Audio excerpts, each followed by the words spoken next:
Hi friends, and welcome back to the Raleigh Public Library. I'm Miss Lori, and today for story time we're going to be reading A Silly Snowy Day. This is by Michael Coleman. You guys ready to get started? A Silly Snowy Day. Ho hum, yelled Mrs. Tortoise, winter is here. So it is, yawned Mr. Tortoise. Come on, Shelley, time for bed. But I don't feel sleepy yet, said Shelley. Ridiculous, cried Mr. Tortoise. All tortoises go to sleep for winter. Why? Asked Sally. Because it's cold outside and there's no food. But I don't want to go to sleep, said Shelley. I want to see what winter is like. Ridiculous, cried Mr. and Mrs. Tortoise together. Who ever heard of tortoises outside in the winter? Soon Mr. Tortoise began to soar, and not long after that, Mrs. Tortoise began to snore. And not long after that, Shelley left her warm bed of leaves, and out she went through a hole in the shed to see what winter was like.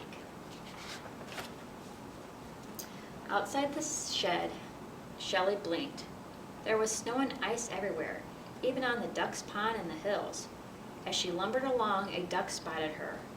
A tortoise out in winter? Quacked the duck. Ridiculous. No, it isn't, said Shelley. Oh, no?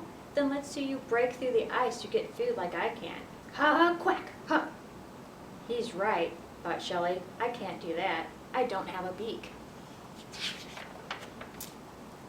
As Shelley began to walk up the hill, she met a dog. A tortoise out in winter? Barked the dog. Ridiculous. No, it isn't, said Shelley, feeling a little cross. Oh, no? Then let's see you keep warm by running around like I can. Howf, howf. He's right, Shelley said sadly. I can't do that either. The dog ran after a cat, but the cat climbed up a tree. She looked down at Shelley. A tortoise out in winter? Meow, the cat. That's ridiculous. No, it isn't, said Shelley, even more crossly. Oh, no? Then let's see you run into a nice, warm house as quickly as I can. Ha! Meow! Ha! She's right, thought Shelley. Shivering with cold, I can't run like a dog or a cat. I'm just too slow. The cat raced off into her house before the dog could catch her, and Shelley trudged towards the top of the hill, where she met a bird. A tortoise out in winter? Chip, chip. Cheep the bird. Ridiculous. No, it isn't, snapped Shelley. Oh, no? Then let's say you fly home and cuddle up with your family like I can. Ha, cheep, ha.